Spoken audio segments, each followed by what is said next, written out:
in response to kind of the second part of the question about, like, do you think he would have reached his homeland? Well, but the Lilliputians didn't really aid him. Well, they had him there. They, like, held him for a while. Not really. Their hospital. How do you say hospital? Yes, they showed hospitality to him until they decide that, oh, we don't really like you anymore. Maybe it started right when he refused to kill the Blefuscudians. Maybe it was just like they were getting tired of him. But it really was the Blefuscudians that like helped him like be able to get the ship for him to go home. But I definitely think it would have made it like back, like he would have been able to return. But as for if they were aids or obstacles, I think it was just more of like an experience to go for himself. I can't really tell if they could have been like aids or obstacles. Well, the Lilliputians, like, they like used their resources and gave him like food and like water and everything. So I guess you could say that's an aid because it definitely helped him like survive. Because I wouldn't know like if he was on the island by himself if he would have survived or not. Because he didn't really. I don't know. He goes on a lot of voyages, but he's not very like outdoorsy, I guess you could say. But like the Blefuscu, I found this quote, and it was on page 48, and it's, "These considerations move me to hasten my departure somewhat sooner than I intended, to which the court, impatient to have me gone, very readily contributed." So that's when he was at Blefuscu, and so I think the Blefuscu were just overall too nervous to have him be there, because he had just made peace between the Lilliputians and the Blefuscu, and I think they didn't want that to be affected, knowing that they had Gulliver there and that the Lilliputians wanted Gulliver back. So I think they just kind of helped him in whatever way they could. So they definitely weren't obstacles. They definitely kind of pushed him to go back home. So I think that if the Lilliputians were aides, they like wouldn't have kept him like hostage for so long and like tied up. They would have just like let him like be free and just like go. But like I think the Blefuscudians were like better with that, and just if they are obstacles because they just like blocked him from like, getting home. Yeah, I think the Lilliputians were kind of an aid to him because they gave him hospitality, food, entertainment, but they were also an obstacle as they tied him down and they kept him there for so long. And I think the Blefuscudians are more of an aid because they gave him the ship to finally go home. I also kind of wonder what would have happened if Gulliver wasn't the only survivor. Like, if even like just one or two more crew members survived, like, how would any of the islands take care of both of these giants? Like Mackenzie and Owen said, they provided him resources, and on page 10 it said that they gave him 20 barrels filled with meat and 10 filled with liquor, which is like a lot of their resources. So I don't think he would have survived very long without them. yeah, they didn't seem hesitant to give him anything. Yeah. So. Like, honestly, I kind of see it as both like obstacles and aids to this journey. Because like, in one hand, they kind of like were hostile, like the Lilliputians were hostile to him, but then again, they also provided for him and like until like they didn't like him anymore. But like they were hostile, they had hospitality for him, and then so were the Blefuscudians because they like gave him a place to stay while he repaired the ship, and like they looked out for him. So.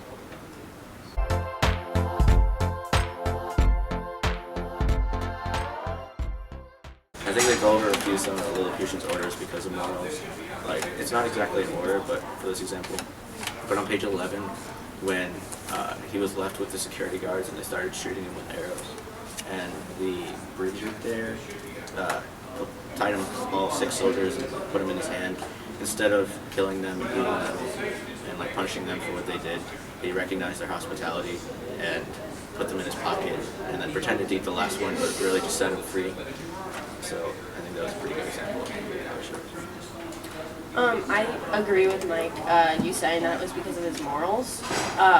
Because on page 29, I guess I'll just read this part.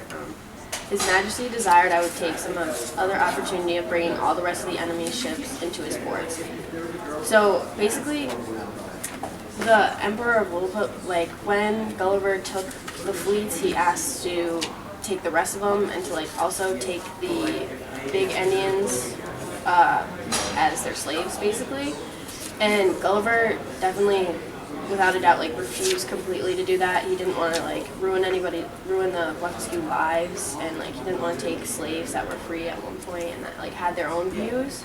So I think that kind of showed that like he has morals and his own views on deaths like that, and it shows his like sympathetic character and how he can be defiant sometimes against the Lilliput. I don't think he had any like other motivation to like make his decision beside his morals, because I don't think he was like going to like, if like the Emperor of Lilliput like told him to do something, I think he was doing it because he like wanted to, not because like he had to. He was doing like what he thought was right, so just going off of like his morals. I don't think he had like just like another like person like telling him what to do and him like following it because he didn't want to. Like, he was just like using his morals. Yeah, page 26, this is the end of chapter 4. It was that when he was found out like the whole problem with Blefuscu, we found out more about the history. The last thing he said is, "But I was ready with the hazard of my life to defend his person and state against all invaders."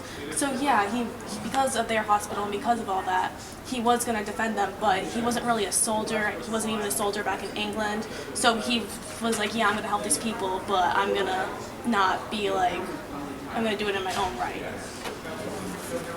Yeah, I think he clearly has morals. Like, I was thinking of the same example as Mackenzie when he was asked to enslave the big Indians and he refused. So I think that just shows that his decisions were based on morals. And yes. Yeah, like, I think that basically the only reason he could have refused was because of morals. And, like, he knew that he had beaten the Blefuscu, so he didn't have to take any more of their stuff. Like, he knew that it wasn't right to do it. And he just felt like it was something that he shouldn't happen. So he kind of like showed that he was not like a ruthless person. Like, they might see him as that because he was so big in prison, but like he kind of showed that he was innocent more.